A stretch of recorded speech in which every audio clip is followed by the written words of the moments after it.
Hi! Buenos dias! Good morning, classmates! Good morning, sir! This is Ana Mahipos Verano, 20 years old. I live in Barangay Hagto, Mabinay, Negros Oriental.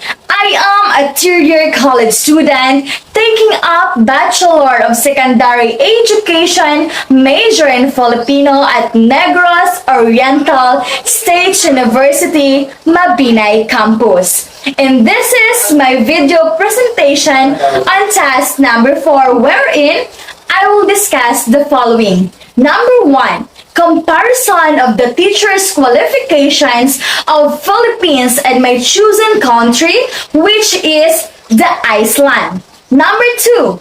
Comparison of professional engagement and support of teachers in the Philippines and my chosen country, which is the Iceland. Let's go to the number 3. The number 3 is to give a sample of a faculty development program of our very own country, Philippines, and my chosen country, which is the Iceland. And the number 4 is to give or compare the organizational structure of Philippines and my chosen country, which is Iceland. So, let's start. Let's first discuss and define the number 1, which is the comparison of the teacher's qualifications of Philippines and my chosen country, which is the Iceland.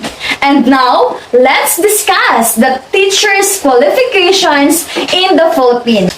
The standard teaching credential in the Philippines is a 4-year bachelor's degree. Secondary schools are qualified through a school teachers through a Bachelor of Secondary Education. The curriculum for both these programs are tailored to the level of education and is set by Commission for Higher Education and consists of general education subject, education-related subject, subject specialization, and practical teaching. For those with a bachelor's degree in other field can also qualify to becoming a teacher by completing a postgraduate program in education. These postgraduate programs range from 1 semester to 1 year in length and are completed by awarding a credential most commonly referred as the Certificate of Professional Education. So, let's define too what are the requirements to be a professional teacher in public or private school in the Philippines.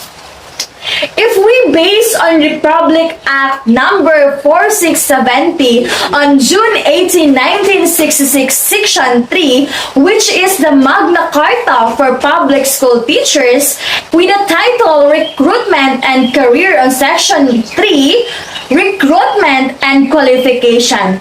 Recruitment policy with respect to the selection and appointment of teachers shall be clearly defined by the Department of Education, provided, however, that effective upon the approval of this act, the following shall constitute the minimum educational qualifications for teacher applicants. Number 1, teacher qualification is that for teachers in the kindergarten, elementary grades, she or he should be a bachelor's degree in elementary education.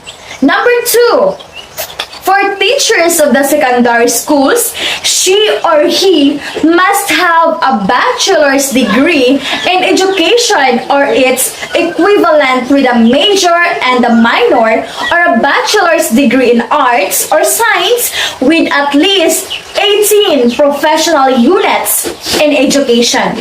Number 3, For teachers of secondary vocational and 2 years technical courses, bachelor's degree in the field of specialization with at least 18 professional units in education. Number 4, for teachers of courses on the colleges level other than vocational master's degree with a specific area of specialization, provided further that in the absence of applicants who possess the minimum educational qualification as herein above, provided the school superintendent may appoint under a temporary status applicants who do not meet the minimum qualifications, provided further that should teacher applicants whether they possess the minimum educational qualifications or not be required to take competitive examinations, preference in making appointments shall be in the order of their respective ranks in said competitive examinations, and provided finally that the results of the examinations will be made public and every applicant shall be furnished with his score and rank in said examinations. To add more ideas and perspectives on how to become a professional teacher in the Philippines, no worries, I got you. A teacher is always in love with teaching. Becoming a public school teacher in the Philippines requires dedication, passion, love, and patience. Teaching is a noble profession, as many have said, but how do you become one? In this article, you would know the steps and process in becoming a licensed professional teacher. Number 1, you need to take a bachelor in elementary education or bachelor in secondary education major. Becoming a classroom teacher in the Philippines requires passion, dedication, love, and patience. The first step is to earn a 4-year degree diploma in education, either elementary or secondary education major. Number 2, to take and pass the board licensure examinations for professional teachers. After earning your degree in education major, you are now ready to take another step and becoming a licensed professional teacher. Number 3, process your license and other documents at PRC. Number 4, process your application at DepEd or Department of Education. Typically, applications for teachers and Department of Education starts on January to March. You just have to be resourceful enough to know the details about it. Sometimes, the memorandum on application process is posted earlier. Generally, the guidelines every year is the same requirements and criteria. The usual process include demonstration, teaching, interview, English proficiency test, and demonstration of special skills. To be qualified and be included in the Registry of Qualification Applicants or RQA, you have to earn the minimum required points, 75 points. Being in the RQA does not guarantee you are hired already. Upon qualifying and the set standards of application process, you have wait a call or a letter from the DepEd informing you that you are hired. If no letter arrived, after a couple of months, it means you are not hired due to some reason. You may want to visit the office where you process your application to verify such. Number 5, process your appointment. If you reach this step, it means you are now a certified public school teacher. You just have to process some more documents for your official appointment. Some of requirements needed in your appointments are GIS number, TIN number, land bank account, CCS forms, and other related documents. Amazing, right? That was all the teacher's qualification for teachers in Philippines. And now, let's go through to my chosen country, which is the Iceland. For aspiring educators with a desire to travel, teaching abroad in Iceland is a gateway for professional growth and endless adventures. On this remote island tucked away in the North Atlantic, you'll gain teaching experience against the backdrop of Iceland's otherworldly landscape. In your free time, you can lounge in a hot spring, try some fermented shark, and explore glaciers, volcanoes, and more natural wonders. At Go Overseas, we strive to provide the most comprehensive program and job listing available. At this time, we're only able to find a few teaching opportunities in Iceland.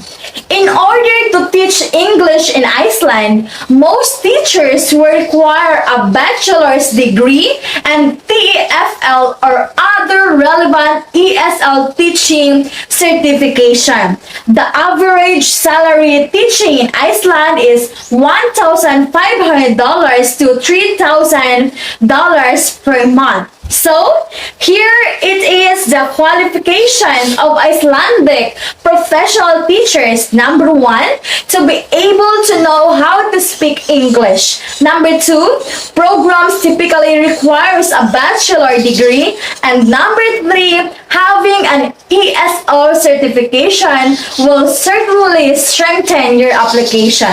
Let's move on to public school teachers qualification of Iceland.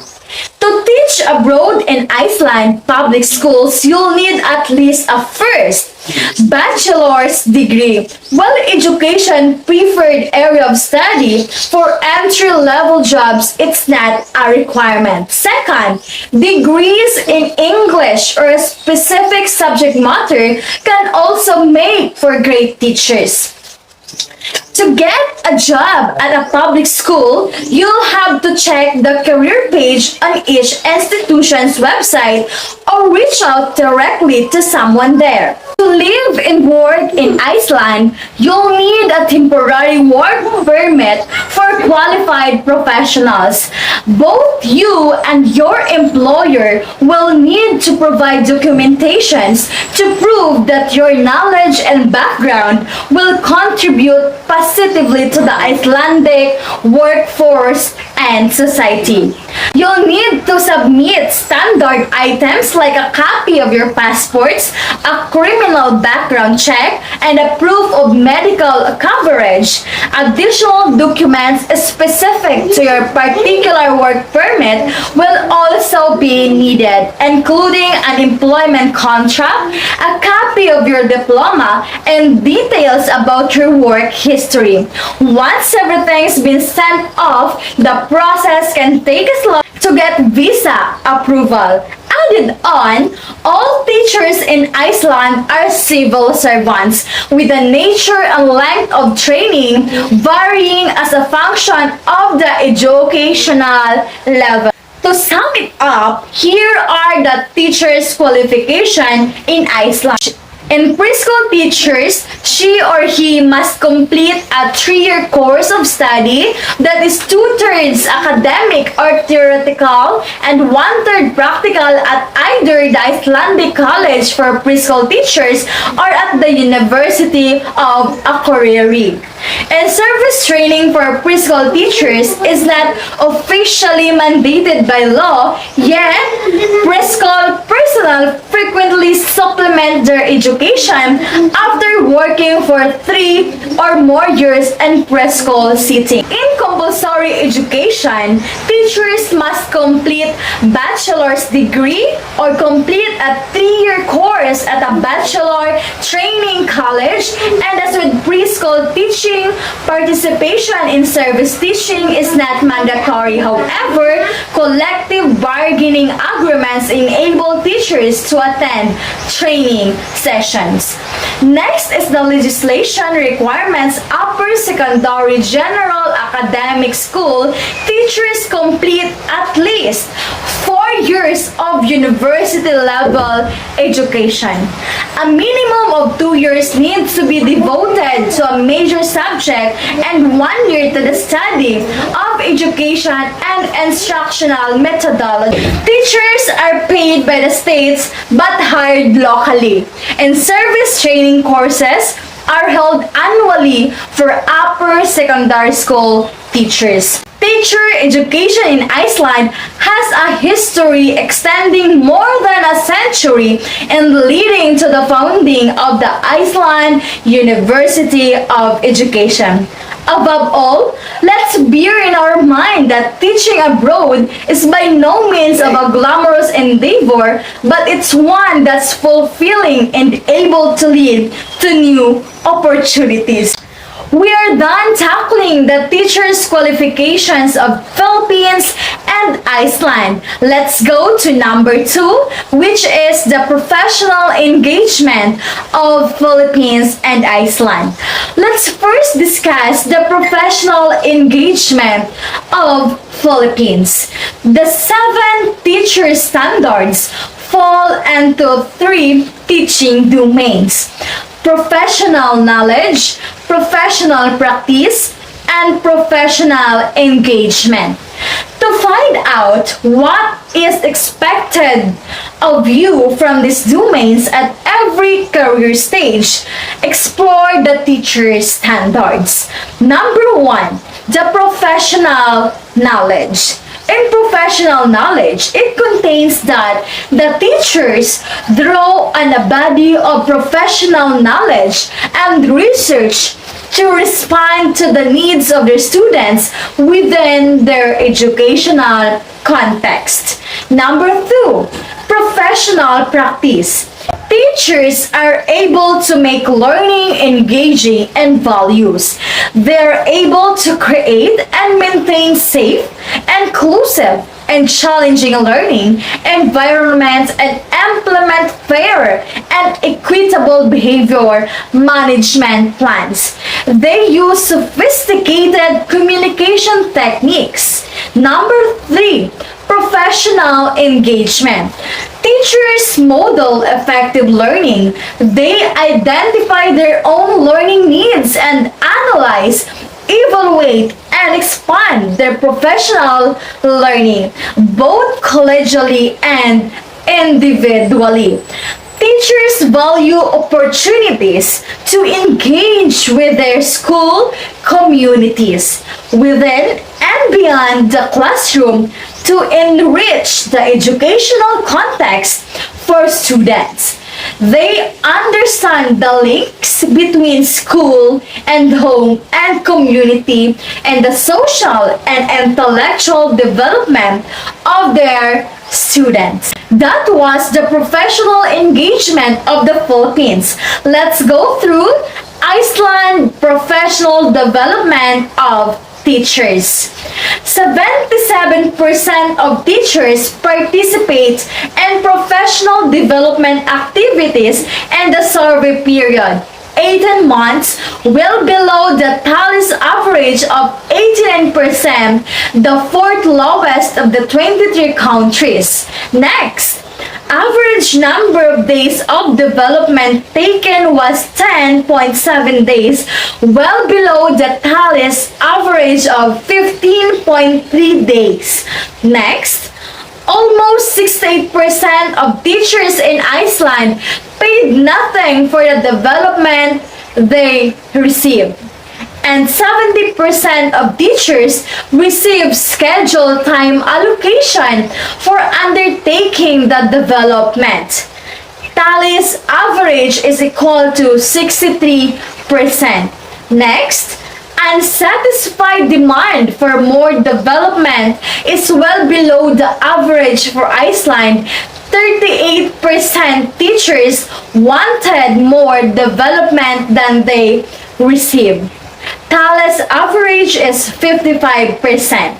Next, the areas of greatest development need for teachers in Iceland, as in almost all other countries, was teaching students with special learning needs, and 23% of teachers report this. Thales average is equal to 31%, and student discipline and behavior problems is 20% compared with Thales average of 21%. Other areas of need for teachers in Iceland are teaching and ICT teaching skills. And that was the professional engagement of Philippines and Iceland. And now, let's discuss the number 3, which is to give sample of a faculty development program of Philippines and Iceland. Let's discuss first on Iceland Faculty Development Program. Icelandic teachers show considerable interest in keeping up with current developments in the education field. Most seminars, workshops, and service courses are well attended as are educational conferences. A relatively large institute of continuing education also operates within the university. The main purpose of the institute is to provide education for professionals in education and social work. In addition, the institute occasionally provides training for other groups and fosters research and development projects. This is a strong emphasis on distance learning and use of information technology within the institute. The Iceland University College of Education, approximately 170 faculty members and other permanent staff. All assistants, associates, and full professors teach and maintain a program of research. The University of Iceland has a Department of Education with a Faculty of Social Sciences. This department offers a teaching certification program designed to train lower secondary and upper secondary school teachers. In Iceland, they are featuring insightful presentations, hands-on session on world-class tools, a thought-provoking discussion and demos. Participating faculty members will discover trends and best practices from analytics experts and learn firsthand from the experience of industry stalwarts. Build a robust data science program for academic programs backed by 4 decades of analytics expertise. Attract high-caliber students by offering courses that meet the growing demands for analytics professionals. Augment your course offerings with top-level course materials from the world leader in advanced analytics. Enable students to earn industry validation by offering SaaS global certification in the areas of data management, advanced analytics and data science. Certification as part of curriculum increase career opportunities and marketability for students. Learn how to cover number 1, analytic education, market demand, current tools for analytics, and big data. Number 2, data management curriculum. Number 3 is a data quality stewards curriculum. Number 4 is the curriculum buildings basics. Number 5, SaaS, big data, and IoT. 6 is big data demo and data analytics curriculum. Next is curriculum building templates. Next, unstructured data curriculum. Next, because the Faculty Development Program of Iceland and on the Philippines, here are the samples of Faculty Development Program. Faculty development at UNDSMHS is defined as any planned activity for the ongoing enhancement of a faculty member's knowledge, skills, values, and attitude in areas considered essential to the academic, teaching and research, scholarly activity, and or clinical performance. Faculty development activities address the multiple roles and needs of the faculty member as facilitator, teacher, advisor, mentor, clinician, and researcher. Certainly, many activities can be considered to be faculty development or activities because numerous opportunities exist to meet individuals' faculty member professional needs and aspiration. For our purposes, faculty development included any participation and verifiable activities, whether face-to-face, online, blended, or combined with online elements, self-initiated or self-paced on my topics that contribute faculty orientation, local, regional, national, international conferences.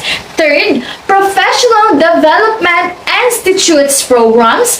Fourth, workshops. Next is the courses or other academic studies. Next, seminars. Next one is the webinars. Next one is the brag bag lunch. Next is the participation as a chair or member of a study section. Next, peer review activities. And the last one is to serve on our leading committee. The Department of Education or the DepEd on October 23 launched the Professional Development Program as assessment at emerging literacies with focus on PISA in line with its commitment to improve the quality of basic education in the Philippines. That was all the Faculty Development Program of Philippines and Iceland. And now, let's go to the last one, which is to compare the organizational structure of Philippines and Iceland. Let's first discuss the organizational structure of Philippines. This picture here shows the organizational structure in the Philippines.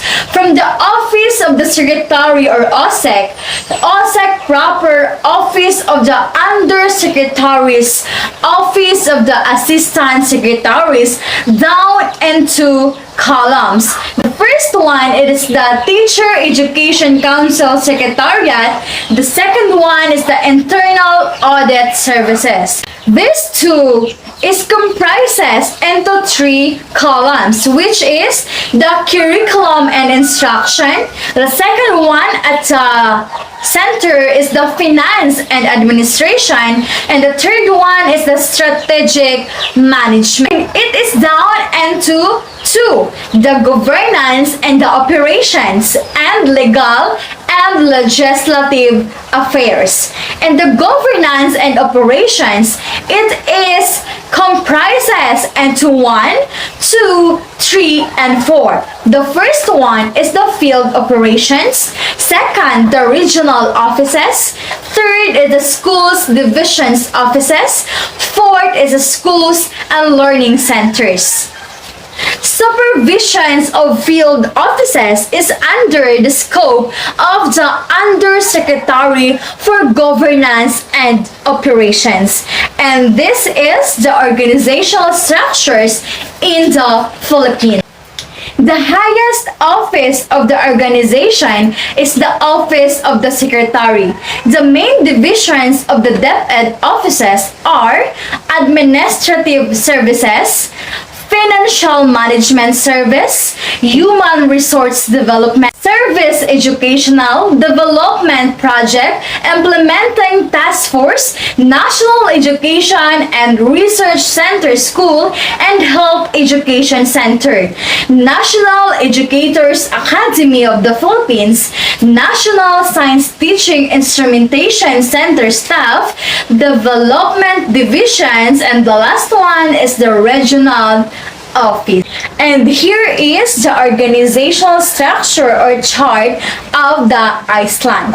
From the political ministers, it comprises into two, the Ministry of Education, Science and Culture, down to the permanent secretary. And it is comprises into four columns, which is the Department of Primary Education, Sport and Youth. Next is the Department of Upper Secondary and Adult Education. Next, or the third columns, is the Department of Higher Education and Science. And the last column is the Department of Culture and Media. And these four columns is comprises into one, which is the Department of Finance and Administration. And that's all for today's video. Thank you and God bless.